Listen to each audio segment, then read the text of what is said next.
ഞാൻ ആദ്യമായി കൃപാസനത്തെ പറ്റി അറിഞ്ഞത് 2018-2019 ഞാൻ +2 +1 പഠിക്കുന്ന സമയത്താണ്. കൃപാസനത്തിലെ പത്രം ഞങ്ങളുടെ നെയ്ബറായ ചേച്ചി അമ്മയ്ക്ക് കൊണ്ടുപോയി കൊടുത്തു. ഞാൻ CBSEയിലാണ് LKG തൊട്ട് 10 വരെ പഠിച്ചത്. അപ്പം എൻ്റെ കൂട്ടുകാർ 10ാം ക്ലാസ് കഴിഞ്ഞ് വേറെ സ്കൂളിലോട്ടൊക്കെ മാറി, സ്റ്റേറ്റ് സിലബസ് അങ്ങോട്ടൊക്കെ മാറി. അപ്പോൾ എനിക്ക് മാറാൻ ഭയങ്കര ആഗ്രഹമായിരുന്നു. എൻ്റെ അമ്മ സ്കൂളിലെ ടീച്ചർ ആയതുകൊണ്ട് അമ്മ എന്നെ മാറ്റിയില്ല. അപ്പോൾ എനിക്ക് സ്കൂളിൽ പോകാൻ ഭയങ്കര മടി, പഠിക്കുന്നില്ല, ഭയങ്കര ആകപ്പാടെ മൊത്തമൊരു പ്രശ്നമായിരുന്നു. അപ്പോൾ എൻ്റെ അമ്മ എനിക്ക് വേണ്ടി ഉടമ്പടി എടുത്തു.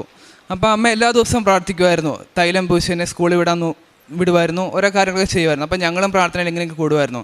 അപ്പോൾ അങ്ങനെ അതെല്ലാം ചെയ്ത് എനിക്ക് സ്കൂളിൽ പോകാൻ എൻ്റെ മടി മാറി. പിന്നെ അത്യാവശ്യം നന്നായിട്ട് പഠിക്കുന്ന കുട്ടിയൊന്നുമല്ല, എന്നാലും അത്യാവശ്യം പഠിക്കുകയും വലിയ കുഴപ്പമില്ലാതെ പോവുകയൊക്കെ ചെയ്യുമായിരുന്നു. അപ്പോൾ എനിക്കൊരു വിശ്വാസമായി, വലിയ കുഴപ്പമില്ല, പഠിക്കാൻ പറ്റും.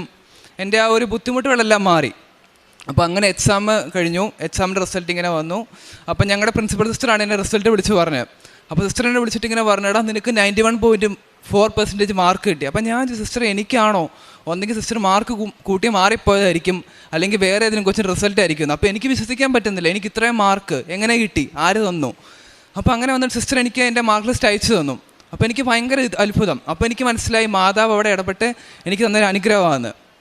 അപ്പോൾ സിസ്റ്റർ വേറൊരു വാക്കുകൂടെ എൻ്റെ അമ്മയോട് പറഞ്ഞു, കൃപാസന മാതാവ് സാവിയോയ്ക്ക് ഒരു ബമ്പറാണ് കൊടുത്തതെന്ന്. അതാണ് മാതാവ് എനിക്ക് ആദ്യമായിട്ട് നൽകിയ അനുഗ്രഹം.